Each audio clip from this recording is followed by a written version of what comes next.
No widespread undetected community transmission in New Zealand. We have won that battle, but we must remain vigilant if we're to keep it that way. Now let's bring in CNN's Kristie Lu Stout in Hong Kong live this hour. So Kristie, they set out as a goal not just to contain it, they wanted to eliminate it. They still have a number of cases still popping up. So where do they actually stand right now in terms of bringing this virus under control and getting rid of it?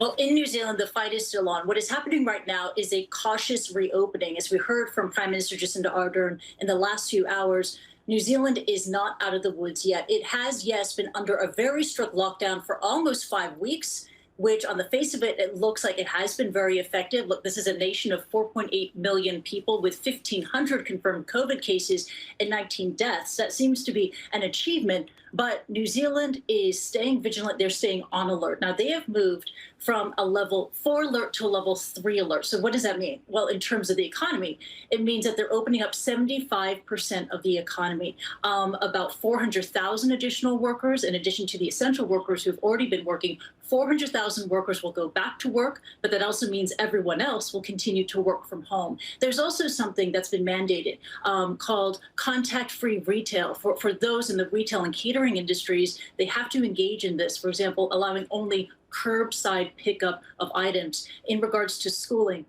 students up to year 10 in school, that means about second year in high school, sophomore year in high school there in the United States, they can go back to school. But for year 10 students on up, the older students, they have to continue with online learning and virtual schooling. In terms of social gatherings, up to 10 people can gather, but only for weddings and funerals. We know that domestic travel restrictions, they will stay in place only for essential travel.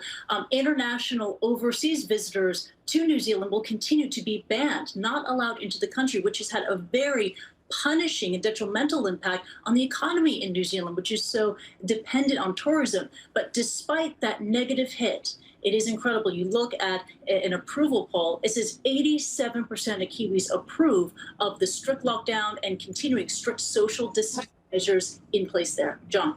Yeah, because without allowing any immigrants or visitors or tourists into the country, if you don't have community spread, then no one's going to bring it in. That's why they're saying this whole thing is sort of essentially being eliminated and is now basically wiped out as they work on these last few number of coronavirus cases that are still there. And to that end, they're now looking at this sort of voluntary mobile contact tracing app, and it's going to be a key part of preventing the virus from resurging. And they're working on another similar one in Australia, and millions have signed up for that as well. Yeah, absolutely. New Zealand has announced that they will introduce a contact tracing app that will be rolled out in the next 2 weeks. This follows the announcement from Australia that they have a new COVID tracing app that's modeled after the one that's already been used in Singapore.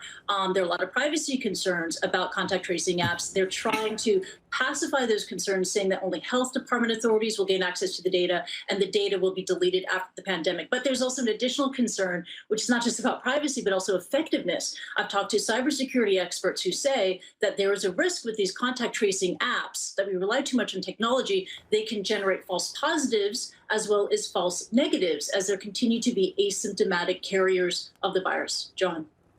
Well, Kristie, thank you for the update on everything happening, I guess, in the Antipodeans. Thank you. Kristie Lu Stout in Hong Kong. Appreciate it.